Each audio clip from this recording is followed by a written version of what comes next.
My daughter-in-law married my son just for the inheritance. So I did.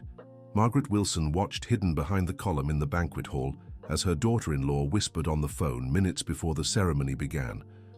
Her heart shattered as she confirmed the suspicions that had been growing for weeks about the woman her son Michael loved blindly. That's when she heard the words that froze her blood. Jennifer spoke softly on the phone, but loud enough for Margaret to hear. "Yes, darling, in a few hours I'll officially be married to him. The inheritance papers will be secured," Jennifer said, adjusting her veil with one hand while holding her phone with the other. Margaret felt her legs weaken. There was something in Jennifer's voice, a coldness she had never noticed before. The woman about to marry her only son didn't sound like a bride in love. She sounded like someone executing a plan. "I love you too, sweetheart. Soon we'll really be together," Jennifer continued, glancing around to make sure no one was listening. Margaret retreated further behind the column, feeling the world spin around her. Jennifer had another man, and worse, she was marrying Michael only for the Wilson family inheritance. The retired businesswoman, who at 68 had built an empire in the garment industry in New York City, had always had a sharp instinct for people. During the 40 years she spent running her company, she learned to read the intentions behind fake smiles and sweet words. But with Jennifer, she had let a mother's heart speak louder than her businesswoman's experience.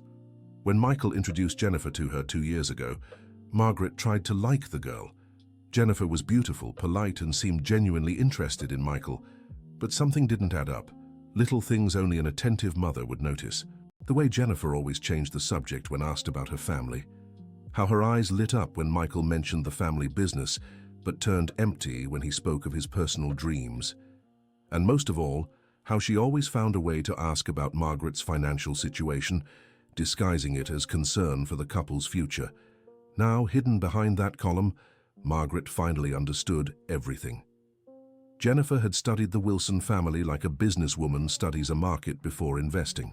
She knew Margaret had been a widow for 5 years, that Michael was an only child, and that the family fortune was entirely in the matriarch's name. "I have to go. He's coming," Jennifer whispered into the phone. "But don't worry. After today, the old lady's entire estate will be ours." Margaret stifled a groan of pain. The old lady. That's how Jennifer referred to her when she thought no one was listening. Michael appeared in the hall, handsome in his black tuxedo, his face glowing with happiness. Margaret's heart broke seeing how her son looked at Jennifer. It was the same adoring gaze her late husband Robert had given her 45 years ago when they married. "My love, you look absolutely stunning," Michael said, kissing Jennifer's hands. "Thank you, Michael. I can't wait to officially be your wife," Jennifer replied, with a smile Margaret now recognized as calculated. Margaret watched their interaction, noticing details that had previously escaped her. How Jennifer always steered conversations toward money, how she had insisted on a marriage with full asset sharing, claiming it was more romantic, how she had suggested Michael talk to her about drafting a joint will right after the wedding. The ceremony started in 15 minutes, and Margaret knew she had to make a decision. Stopping the wedding in front of all the guests would destroy Michael emotionally, but letting him marry that woman could destroy him financially, and perhaps even physically. Margaret decided she needed more evidence before acting. She had to be absolutely certain of what she had discovered. During the ceremony, she observed every gesture, every glance, every word exchanged between the couple. When the priest asked if anyone objected to the marriage, Margaret opened her mouth for a moment but closed it again. It wasn't time yet. The reception took place in the garden of the family home, a mansion in the Upper East Side that Robert had bought in the 80s when the business began to thrive. Margaret moved among the guests, smiling and accepting congratulations, but her mind was focused on watching Jennifer. Dear listener, if you're enjoying the story, don't forget to like and especially subscribe to the channel. It helps us a lot as we're just starting out. Now, continuing. During dinner, Margaret noticed how Jennifer behaved differently when she thought no one was paying attention. She checked her phone constantly, always with a secret smile on her lips when she received messages, and there was tension in her shoulders as if she were playing a difficult role. It was during the newlyweds' waltz that Margaret made her decision. As she watched Michael twirl Jennifer around the dance floor, she saw such pure and genuine love on her son's face that it made her sick to think what that woman was doing to him. After the guests left and Michael and Jennifer went up to the guest room where they would spend their honeymoon before traveling to Hawaii, Margaret stayed alone in the kitchen, planning her next steps. She couldn't just tell Michael what she had discovered. Her son would never believe her without concrete proof, and even if he did, the shock could devastate him. Margaret had to be smarter than Jennifer. She had to play her game better than she did. The next morning, Margaret woke up with steely determination. She had spent the whole night thinking through every detail of what she had witnessed, reaching painful but necessary conclusions. Jennifer and Michael were having breakfast on the terrace when she came downstairs. The couple planned to go out to take care of their marriage documents and then shop for their honeymoon. "Good morning, mother-in-law," Jennifer said with a sweet smile that Margaret now saw as completely fake. "Good morning, dears. Did you sleep well in the family home?" Margaret replied, watching Jennifer's reaction closely. "Perfectly, Mom." "Jennifer loved the room," Michael said, holding his wife's hand. Margaret noticed how Jennifer looked around the house with calculating eyes, as if mentally cataloguing every antique piece, every artwork on the walls. "Mother-in-law, I was thinking, now that I'm part of the family, I'd love to learn more about the business. Michael told me you were very successful," Jennifer said, feigning genuine interest. "Of course, dear. How about we talk when you return from your honeymoon?" Margaret replied, keeping her tone friendly. After the couple left, Margaret began her investigation. She called Susan, her former secretary, who had worked with her for 20 years and had contacts in various fields. "Susan, I need your help with some discreet research. It's about Michael's wife." Susan, who had known Margaret since the tough early days of building the company, immediately understood something was wrong. "What do you need to know, Margaret?" "Everything. Her past, family, financial history, previous relationships. Anything you can find about Jennifer Brooks Johnson." While waiting for the investigation results, Margaret decided to test her suspicions. She called Michael, pretending she needed help with some documents at the company. "Son, can you stop by the factory today? I need you to sign some stock transfer papers." "Of course, Mom, but what transfer?" "It's just a formality, sweetheart. I'm organizing the estate better now that you're married." On the other end of the line, Margaret heard Jennifer whisper something to Michael. She couldn't make out the words, but the tone was urgent. "Actually, Mom, could Jennifer come along? She's interested in learning about the company." "Of course, bring her." When the couple arrived at the garment factory in Midtown, Margaret watched closely as Jennifer reacted to the surroundings. The woman tried to hide it, but her eyes lit up at the sight of the employees bustling about, the modern machinery, and the efficient organization that showcased the business's success. "Mom, this is impressive. How many employees work here?" Jennifer asked, trying to sound merely curious. 230 currently, and we have 2 smaller units in Greater New York City," Margaret replied, noting how Jennifer mentally calculated the numbers. During the tour, Margaret pretended to receive an important call and left Michael to show Jennifer around. Hidden in the office, she watched through the glass window how her daughter-in-law behaved when she thought she was alone with Michael. Jennifer asked very specific questions about revenue, how many shares Michael owned, and how the company's ownership structure worked. Questions a new wife casually interested in her husband's job wouldn't ask. When they returned to the office, Margaret acted as if the papers Michael needed to sign were just routine documents, but she noticed how Jennifer tried to read over her husband's shoulder, clearly eager for any information she could get. That night, Susan called back, "Margaret, you'll want to sit down for this. Tell me everything. Jennifer Brooks Johnson has a complicated history. She's been married twice before. Her first husband was a businessman from Wisconsin who had serious financial troubles after the wedding. The second was a wealthy elderly widower who died just 6 months after they married." Margaret's blood ran cold. "What happened with the inheritances?" "In the first case, she kept the house and a good portion of the assets before the divorce. In the second, she inherited everything, but the will was contested by the deceased's children. They claimed she manipulated a sick and vulnerable man." "Is there more?" "Yes, she has massive debts, online gambling, credit cards, personal loans. And I found something even more concerning. She's been in a relationship with a man named Brandon Miller for 3 years, since before she met your son. Margaret's hands trembled as she held the phone. Her worst suspicions were true. Susan, I need you to keep investigating, but very carefully. And don't mention this to anyone. Are you going to tell Michael? Not yet. I need more proof, and I need to find a way to protect him without destroying him. That night, Margaret barely slept. She lay staring at the bedroom ceiling, the same ceiling she'd shared with Robert for decades, trying to find a way to protect her son without causing a family tragedy. The next morning, she had an idea. If Jennifer was playing a game, Margaret would play too, but by her own rules. She called Michael and pretended to be thrilled about her new daughter-in-law. Son, I was thinking, how about Jennifer joins me for lunch today? Just us so we can talk properly. I'd love to get to know my new daughter. Michael was delighted. She'll love that, Mom. Jennifer always says she wants to be close to you. When Jennifer arrived for lunch, Margaret had prepared everything carefully. She made Michael's favorite meal to test a theory and left a few fake documents strategically placed around the house. I'm so glad you came, Jennifer. I really wanted to talk without Michael around, said Margaret, carefully watching her daughter-in-law's reactions. Me too, Mum. It's important we have a good relationship. During lunch, Margaret casually dropped false information about the family's assets, non-existent investments, and supposed business expansion plans. She noticed how Jennifer absorbed every word, asking questions that seemed casual but were clearly calculated. You know, Jennifer, I've been thinking about taking Michael out of the day-to-day operations of the company. I want him to focus more on family now that he's married. But Mom, he loves working so much.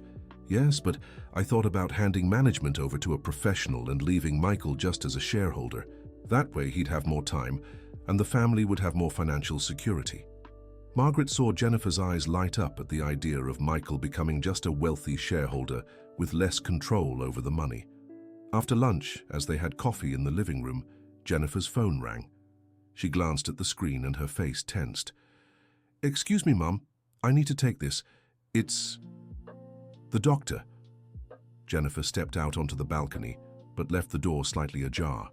Margaret caught fragments of the conversation. No, Brandon, not yet. I need more time. He trusts me, but the old woman is sharper than I thought. Margaret felt a mix of pain and anger. Once again, Jennifer had called her the old woman, and she was clearly talking to the man Susan had uncovered. When Jennifer returned, Margaret pretended she hadn't heard anything. Everything all right, dear? Yes, Mom. Just some routine test results. At that moment, Margaret made a crucial decision. She would protect Michael, but she'd do it in a way that made Jennifer expose herself. It would be a game of patience, intelligence, and strategy. In the days that followed, Margaret began putting her plan into action. She knew Jennifer was financially desperate and eager to get her hands on the family's wealth, so she decided to accelerate that desperation. Margaret started making casual remarks about considering selling the company and investing everything in a retirement fund that only Michael could access after turning 40. It was a lie, but she wanted to see how Jennifer would react. You know, Michael, I've been seriously thinking about our conversation. Maybe it's time to sell everything and secure a more peaceful future for you both. Margaret watched Jennifer during dinner as she said this. The younger woman tried to keep her expression neutral, but Margaret noticed how her hands tightened at the idea of the money being locked away for years. But Mom, are you sure? The company is your life, Michael said, genuinely concerned. No, son. You are my life. The company is just money. That night, Margaret got another call from Susan with disturbing news. Margaret, I found out more about Brandon Miller, Jennifer's boyfriend. He has a history of fraud and has been arrested for scamming elderly women, and it seems they have a very specific plan. What kind of plan? I got access to some of their messages. Jennifer has been reporting everything about your routines, Michael's habits, where you keep important documents. It's like they're planning something bigger than just getting the inheritance. Margaret's heart raced. Do you think they could be planning something against Michael or me? I don't know, but it's worrying. You should consider going to the police. Not yet, Susan. I need more concrete proof, and I need to protect my son without traumatizing him. Margaret decided to intensify her surveillance. She began watching Jennifer's habits more closely, her comings and goings, her phone calls. Dear listener, if you're enjoying the story, please take a moment to like and especially subscribe to the channel. It helps us a lot as we're just starting out. Now continuing. It was during one of these observations that Margaret discovered something even more disturbing. She was in the kitchen preparing lunch when she saw Jennifer tampering with the vitamins Michael took every morning. Jennifer looked around to make sure she was alone, opened the vitamin bottle, and poured the contents into her hand. Then, she took other capsules from her purse and placed them in the bottle, mixing them with the original vitamins. Margaret watched everything frozen in place, her heart pounding so loudly she feared Jennifer might hear it. When her daughter-in-law left the kitchen, Margaret quickly grabbed one of the capsules Jennifer had put in the bottle and hid it in her purse. That afternoon, she rushed to the lab of a doctor friend. "Dr. Thompson, I need to know what's in this capsule, but confidentially." The doctor, who had been a family friend for years, ran the test without questions. The results came the next day and confirmed Margaret's worst fears.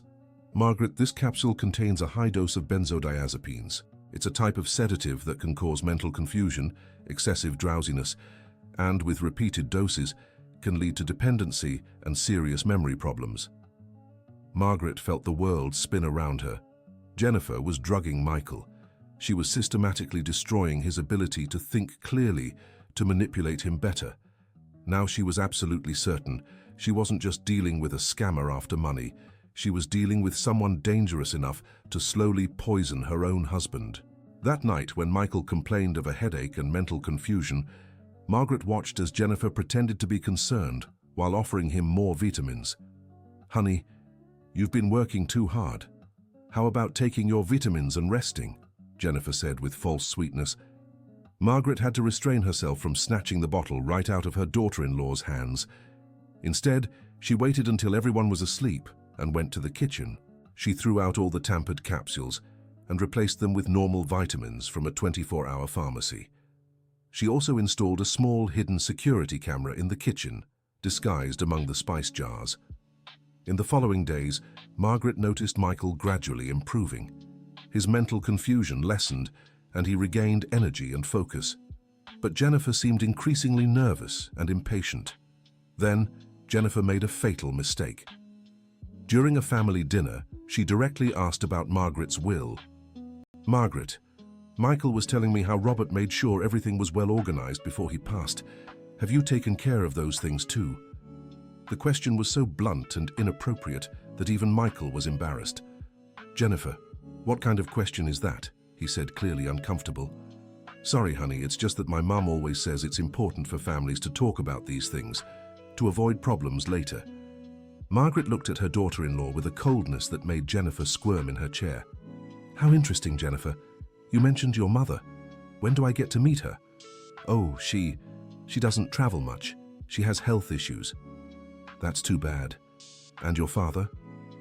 "He passed away when I was little." Margaret noticed how vague and evasive Jennifer's answers were. She decided to test further. "And where does your mother live again?" "In the countryside. In Wisconsin." "Which city?" Jennifer hesitated for a split second before answering. "Madison." Margaret memorized the answer. The next day, she called Susan and asked her to check if Jennifer really had family in Madison. "Margaret, there's no record of her family in Madison. In fact, from the documents I could access, Jennifer's parents died in an accident when she was 16. She was raised in foster homes in New York City." The lie about the family was just another confirmation of what Margaret already knew. Jennifer was a compulsive liar who had built a false identity to win over Michael. But Margaret knew she still needed more evidence before confronting the situation. She needed to catch Jennifer red-handed in a way that Michael couldn't deny the truth. The opportunity came a week later. Jennifer said she was going to spend the afternoon with a friend at the mall, but Margaret decided to follow her discreetly. She asked Susan to drive while she hid in the backseat of the car. Jennifer didn't go to the mall. Instead, she went to a cafe in Williamsburg where she met a man around 35 years old with dark hair and stubble. Margaret and Susan positioned themselves at a distant table where they could observe and record the conversation with a cell phone. What they heard confirmed their worst fears. "Brandon, I can't keep pretending I like that idiot," Jennifer said, holding the man's hands across the table. "You just need to hold on a little longer, love. Soon we'll have everything." "But the old lady is getting suspicious. She asked some weird questions about my family." "Did you tell her what we agreed on?" "Yes, but she looked like she didn't believe me. And there's more. The drugs aren't working on Michael anymore. He's getting sharper, asking more questions." Margaret felt sick hearing how they talked about her son and herself. Brandon continued, "Then we need to speed up the plan. You have to convince him to transfer at least part of the inheritance to your name. If his mother dies before that, he might inherit everything, and then it'll be harder for us." "What do you mean if she dies?" "Jennifer, the woman's almost 70. Anything could happen. An accident, a health issue, these things happen." Brandon's tone was sinister, and Margaret realized they weren't just talking about waiting for her natural passing. They were considering speeding things along. "Brandon, you're not thinking of—" "I don't have to do anything, love. Elderly people are fragile. A slip on the stairs, a fall in the bathroom. Accidents happen every day." Margaret recorded everything and left the cafe shaking with anger and fear. Now she knew she was in real physical danger, not just financial. But she still couldn't go to the police without emotionally destroying Michael. Her son still believed he was living a romantic fairy tale with the woman he loved. Margaret decided she needed to make Jennifer reveal herself in front of Michael. It was the only way to protect him without traumatizing him forever. She began crafting a plan to force Jennifer to show her true face. First, Margaret spread the word that she was considering officially transferring half of her company shares to Michael as a wedding gift. But she mentioned she'd do it through a trust fund that could only be accessed with annual psychological evaluations of Michael and her approval.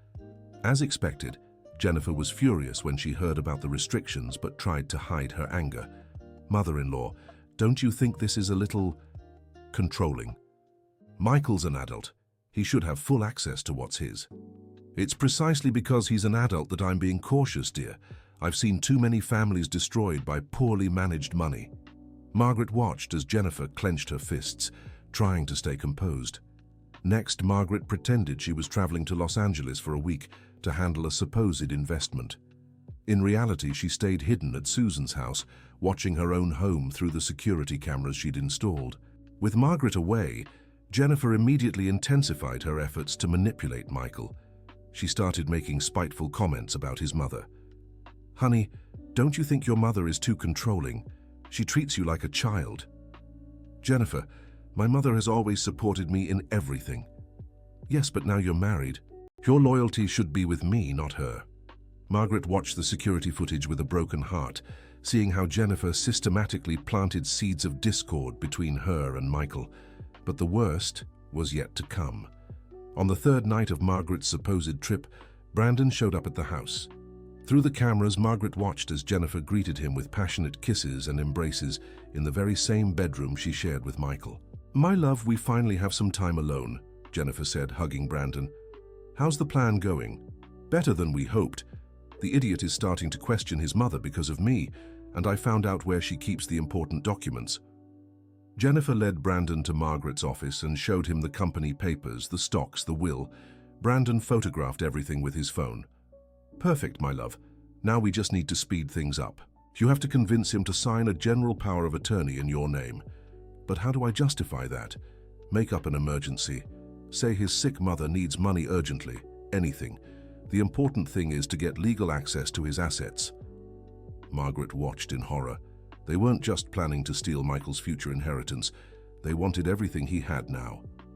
On the fourth day, something happened that made Margaret fear time was running out. Brandon brought a small vial of clear liquid. "What's that?" Jennifer asked.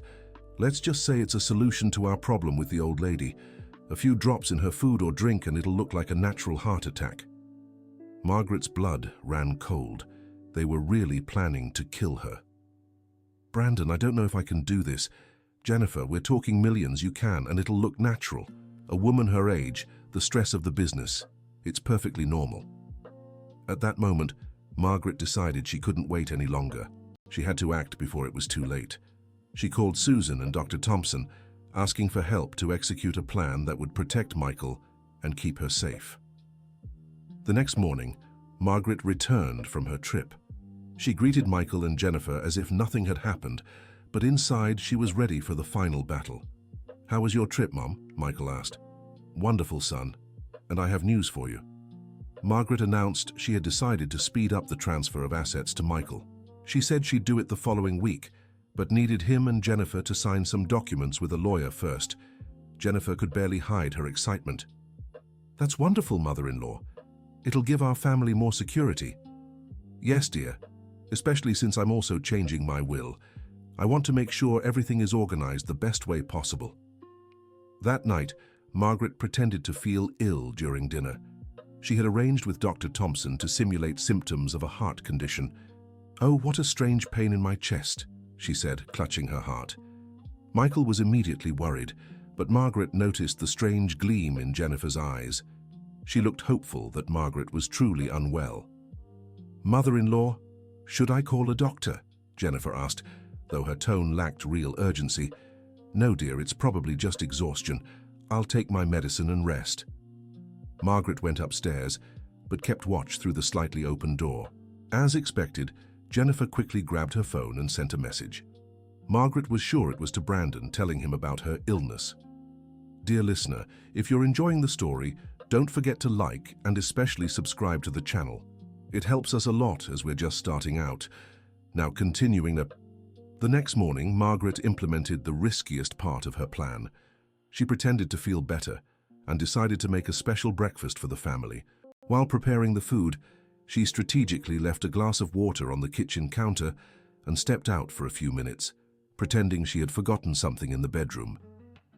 Through the hidden camera, she watched Jennifer enter the kitchen, look around to make sure she was alone, and then take out the small vial Brandon had brought. Jennifer poured a few drops into the glass of water. Margaret had succeeded in recording definitive proof that Jennifer was trying to poison her. When Margaret returned to the kitchen, she pretended not to notice anything and served breakfast. But instead of drinking the water Jennifer had tampered with, she discreetly switched the glasses when her daughter-in-law wasn't looking. "Jennifer, dear, you look a little pale. Drink this water. You might be dehydrated." Jennifer hesitated for a moment, staring at the glass. She clearly recognized it as the one she had tampered with, but she couldn't refuse without raising suspicion. "Thank you, Mom." Jennifer took only a small sip, but it was enough. Within minutes, she began feeling dizzy and nauseous. "I don't feel well," she said, pressing a hand to her forehead. "How strange, dear. What kind of discomfort?" Margaret asked, feigning concern. Jennifer was visibly nervous.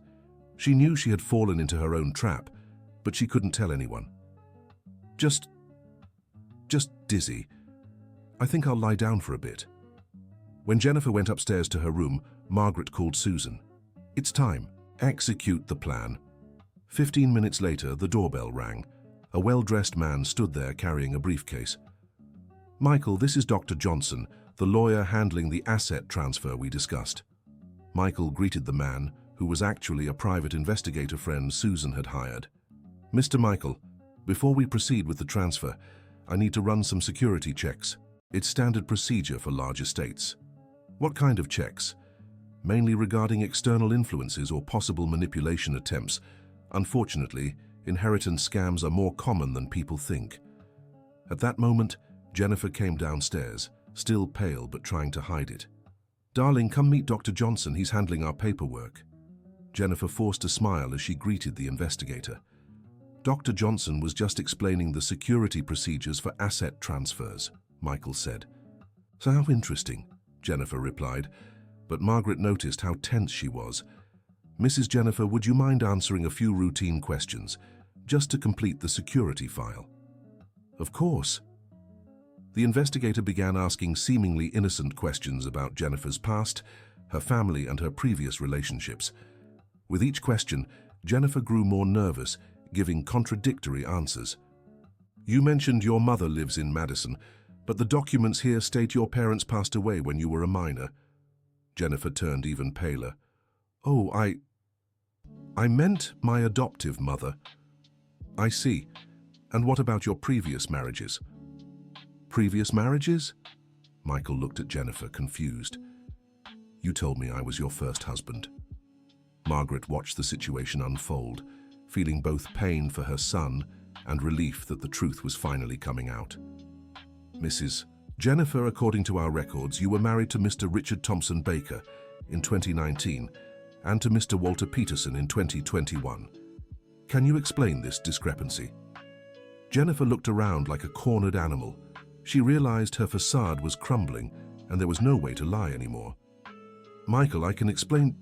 Explain what, Jennifer? That you lied about everything since we met. At that moment, the investigator dropped the final bombshell. Mr. Michael, we also discovered that your wife has been in a relationship with Mr. Brandon Miller for 3 years. They were seen together yesterday at your home while your mother was traveling. Michael stood up from his chair as if he'd been punched in the gut. What do you mean they were seen together? Margaret decided it was time to show her hand. She pulled out a tablet and displayed some of the security camera footage. Michael watched in absolute silence as he saw his wife kissing another man in their own home, plotting to steal his family. Michael, I love you, Jennifer tried. Love? Michael turned to her with a mix of pain and anger Margaret had never seen on her son's face. You love me so much you've been drugging me.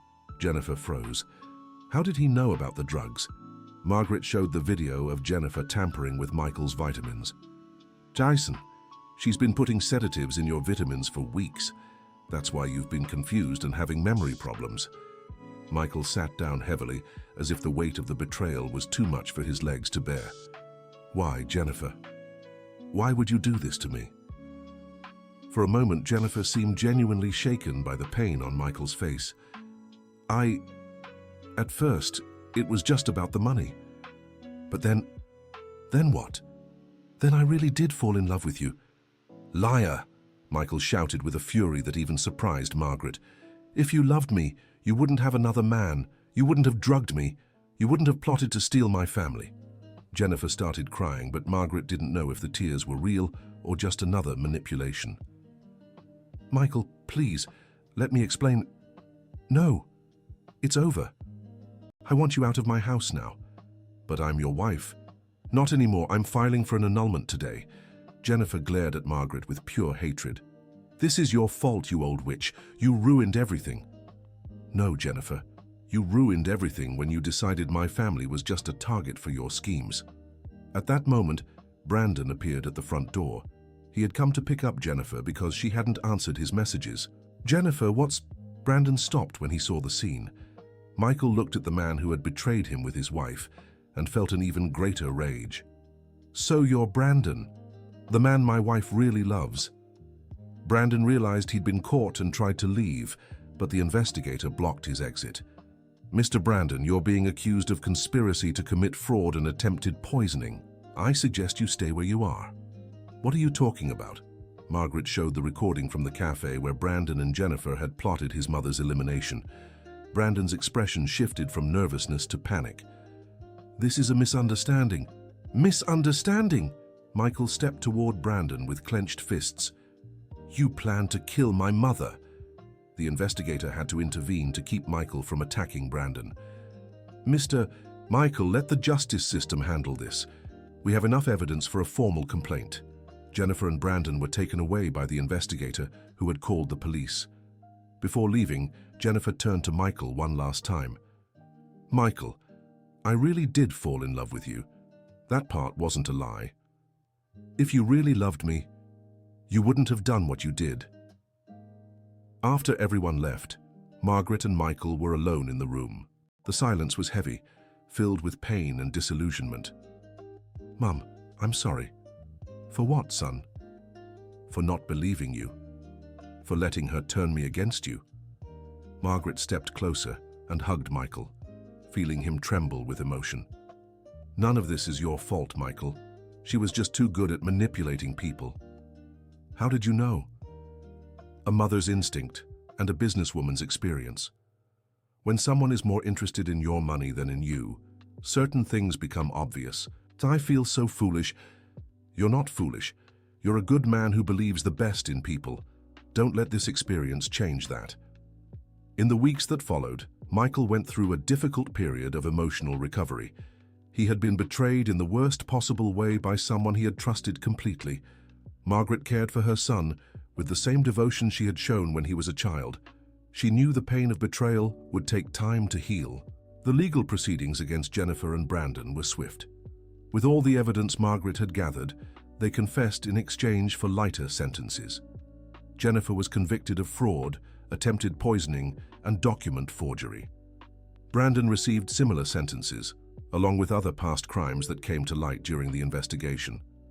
Months later, when Michael was beginning to recover emotionally, he had an important conversation with Margaret.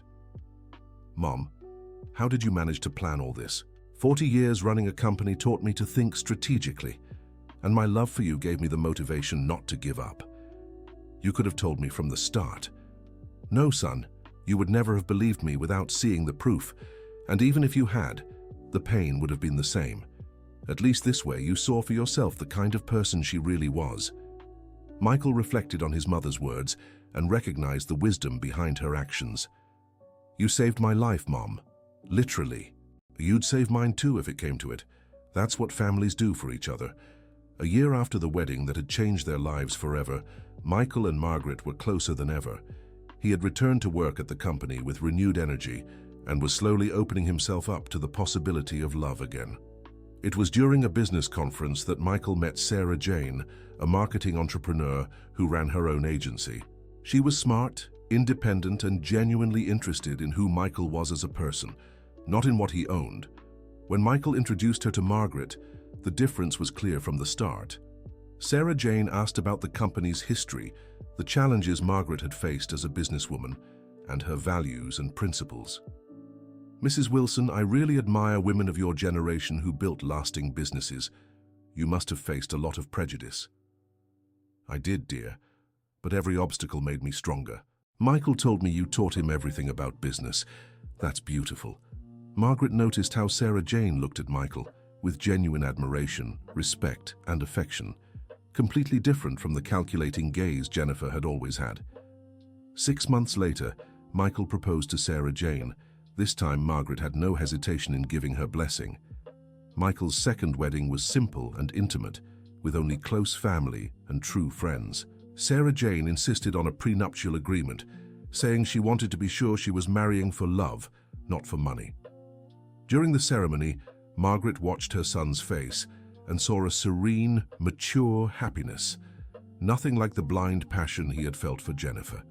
At the reception, Sarah Jane approached Margaret. "Mrs. Wilson, thank you for raising a man like Michael. Thank you for valuing the man he is. I promise I'll take good care of him. I know you will, dear. I see in your eyes the same love I felt for his father." A year after the second wedding, Sarah Jane became pregnant. When she shared the news with Margaret, the soon-to-be grandmother cried with joy. "Mrs. Wilson, I'd like you to be the baby's godmother." "It would be an honor, my dear." During her pregnancy, Margaret observed how Sarah Jane took care of her own health and how genuinely excited she was about motherhood. It was another stark contrast to Jennifer, who had tried to use a pregnancy as a tool for manipulation. When Margaret's first grandchild was born, a healthy boy named Robert, in honor of his grandfather, she felt her life was complete. "Grandma, thank you for protecting our family," Michael said, placing the baby in Margaret's arms. "Thank you for giving me the chance to meet this little angel." As she rocked her grandson, Margaret reflected on everything that had happened. The ordeal with Jennifer had been terrible, but it had also strengthened her bond with Michael and taught the entire family valuable lessons. She had learned that true love sometimes requires difficult decisions and courageous actions. She had learned that protecting the people we love can mean facing dangerous and uncomfortable situations. But most of all, she had confirmed that family, when united by genuine love rather than self-interest, is the most powerful force in the world. Years later, when Michael was already a father of 3 and had fully taken over the management of the company, he and Margaret often talked about the events of the past. "Mom, Sometimes I wonder what would have happened if you hadn't uncovered Jennifer's plans. I don't like to think about that, son, but I need to thank you always. You literally saved my life and our family. And you gave me the chance to be a real grandmother with a daughter-in-law who truly loves us. Sarah Jane, who was nearby, joined the conversation. Mrs. Wilson, I always tell the children how brave and smart Grandma is, and I always remind them how important it is to choose people who love us for who we are, not for what we have. Margaret knew her story had become a legend in the family, an example of how a mother's love can overcome any obstacle and how the wisdom gained over a lifetime can protect future generations. The Wilson Company continued to thrive under the joint management of Michael and Sarah Jane, who introduced marketing and management innovations that modernized the business. Jennifer and Brandon served their sentences, and after being released from prison, they never bothered the Wilson family again. Margaret learned from Susan that Jennifer had moved to another state and that Brandon had returned to petty scams, only to be arrested again shortly after. One Sunday afternoon, as she watched her grandchildren play in the garden of their Upper East Side mansion, Margaret reflected on how she had made the right decision in protecting her family. Michael and Sarah Jane discussed the company's plans for the next year while the children ran across the green lawn. It was the perfect picture of a happy, united family. Grandma Margaret, tell the story about how you saved Daddy from the evil witch, asked her eldest granddaughter, 5-year-old Emma. Margaret smiled. The children had turned the real story into a fairy tale, where she was the heroine who saved the prince from the wicked witch. Emma, that wasn't a fairy tale. It was a very serious situation. But you saved our family, right, Grandma? Yes, my love. Sometimes when we love someone very much, we have to be brave to protect them. And that's why you're the best grandma in the world? Margaret picked up the little girl, her heart overflowing with love. No, Emma. I'm the best grandma in the world because I have you. As she watched her family gathered in that golden late afternoon, Margaret Wilson knew that all the hardships, all the fears, and all the risks she had faced had been worth it. She had protected not just Michael, but the future generations of the Wilson family. She had ensured that her grandchildren would grow up in an environment of true love, with parents who genuinely loved and respected each other. The legacy she would leave them wasn't just financial. It was a lesson about how to distinguish true love from self-interest, about how family should protect one another, and about how wisdom and courage can overcome any adversity. That night, before going to sleep, Margaret looked at the photo of Robert on her nightstand. We did it, my love. Our family is safe and happy. She knew Robert would be proud of how she had handled the situation, protecting their son without crushing him emotionally, and making sure he found true love. The end. Now, tell us what you thought of this story and where you're watching from. If there was a moment that moved you the most, share it in the comments with heartfelt words. Do you think Margaret made the right choice by protecting Michael this way? We'd love to hear your thoughts. Thank you so much for joining us. Don't forget to leave a like and, most importantly, subscribe to the channel so you don't miss other touching stories like this one.